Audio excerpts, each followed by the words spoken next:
E continuando, né, terminamos lá em Atos 21, que a gente terminou com a frase fez-se grande silêncio, e Paulo, né, falou em língua hebraica, dizendo, aí agora sim começa o capítulo 22, e Paulo vai apresentar sua defesa perante aquela multidão, que começa assim: Irmãos e pais, ouvi agora a minha defesa perante vós. Quando ouviram que lhes falava em língua hebraica, guardaram ainda maior silêncio. Paulo sabia usar as ferramentas que ele tinha, e continuou: Eu sou judeu, nasci em Tarso da Cilícia, mas criei-me nessa cidade, e aqui fui instruído aos pés de Gamaliel, segundo a exatidão da lei de nossos antepassados, sendo zeloso para com Deus, assim como todos vós o sois no dia de hoje. Persegui este caminho até a morte, prendendo e metendo em cárceres homens e mulheres de que são testemunhas o sumo sacerdote e todos os anciãos. Destes recebi cartas para os irmãos e ia para Damasco, no propósito de trazer manietados para Jerusalém os que também lá estivessem para ser punidos. Ora, aconteceu que indo de caminho e já perto de Damasco, quase ao meio-dia, repentinamente grande luz do céu brilhou ao redor de mim. Então caí por terra, ouvindo uma voz que me dizia: Saulo, Saulo, por que me persegues? Perguntei: Quem és tu, Senhor? Ao que me respondeu: Eu sou Jesus, o Nazareno, a quem tu persegues. Os que estavam comigo viram a luz, sem contudo perceberem o sentido da voz que falava comigo. Então perguntei: Que farei, Senhor? E o Senhor me disse: Levanta-te, entra em Damasco, pois ali te dirão acerca de tudo o que te é ordenado fazer. Tendo ficado cego por causa do fulgor daquela luz, guiado pela mão dos que estavam comigo, cheguei a Damasco. Um homem chamado Ananias, piedoso conforme a lei, tendo um bom testemunho de todos os judeus que ali moravam, veio procurar-me. E pondo-se junto a mim, disse: Saulo, irmão, recebe novamente a vista nessa mesma hora. Nessa mesma hora, recobrei a vista e olhei para ele.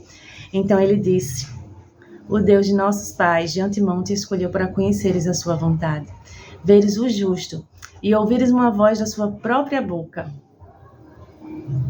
Porque terás de ser sua testemunha diante de todos os homens das coisas que tem visto e ouvido. E agora por que te demoras?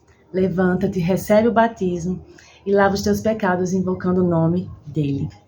Tendo eu voltado para Jerusalém, enquanto orava no templo, sobreveio-me um êxtase.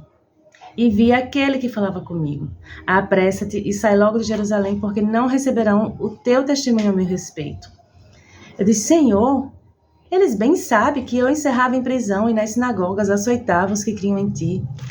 Quando se derramava o sangue de Estevão, tua testemunha, eu também estava presente. Consentia nisso e até guardei as vestes dos que o matavam. Mas ele me disse: Vai, porque eu te enviarei para longe, aos gentios. Ouviram até essa palavra e então gritaram dizendo: Tira tal homem da terra, porque não convém que ele viva. Ora, estando eles gritando, arrojando de si as suas capas, atirando poeira para os ares, ordenou o comandante que Paulo fosse recolhido à fortaleza e que, sob açoite, fosse interrogado, para saber por que motivo assim clamavam contra ele.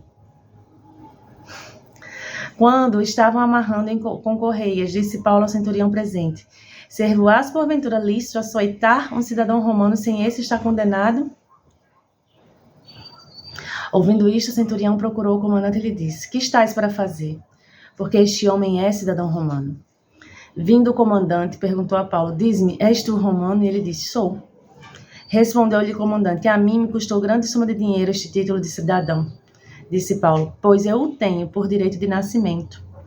Imediatamente se afastaram os que estavam para o inquirir com açoites. O próprio comandante sentiu-se receoso quando soube que Paulo era romano, porque o mandara amarrar. No dia seguinte, querendo certificar-se dos motivos por que vinha ele sendo acusado pelos judeus, soltou-o e ordenou que se reunissem os principais sacerdotes e todo o sinédrio. E mandando trazer, Paulo apresentou perante eles. Amém? Então, nesse capítulo 22, Paulo apresenta seu testemunho. Aquilo que ele queria fazer em Jerusalém, que achou que seria mais fácil, porque as testemunhas, né? Os anciãos eram testemunhas, ele fez aqui na sua primeira defesa. E às vezes a gente, para falar de Jesus, eu não consigo falar porque eu não tenho teologia, porque eu não sou professor da EBD, porque eu não estudo a Bíblia como deveria, né? De uma forma mais intelectual, adquirindo mais conhecimento do que experiência, mas é através do nosso testemunho, do que Deus fez na nossa vida, que teremos total autoridade para falar com o próximo. Não tem testemunho melhor, não tem teologia melhor para falar com uma pessoa que não conhece Jesus do que a sua própria vida, do que tudo que Deus já fez na sua vida. E tudo que Ele continua fazendo. Porque não só existe aquela história, antes de aceitar Jesus eu era assim. Não, diariamente Deus faz milagres em nossas vidas, pequenos ou grandes. Mas nós temos histórias pessoais para contar. Então que a gente possa fazer assim como Paulo. Porque ele começou aqui. Do versículo 3 em diante foi contando. Eu sou judeu, nasci em Tarso da Cilícia, me criei nesta cidade. Foi contando as coisas que também credibilizavam para que as pessoas continuassem ali ouvindo, né? Que ele falou que eram os pés de Gamaliel, segundo a exatidão dos antepassados, ou seja, ele ganhou o quê? A confiança daquelas pessoas. Tipo assim, viu? Eu sou uma pessoa que fiz tudo direitinho, conforme aquele público precisava ouvir. Né? Ele não acrescentou, não diminuiu, ele falou a verdade pura, simples. Então, da mesma forma, nós também não precisamos acrescentar, ou também não devemos nos constranger assim, eu acho legal quando o testemunho é algo grandioso, é um ex-traficante, é um ex não sei o quê. Não, é o seu testemunho, é o que Deus fez na sua vida, que vai lhe dar a autoridade de falar com o outro e levar o outro ao Senhor Jesus. Amém? Deus abençoe sua vida e até o próximo capítulo.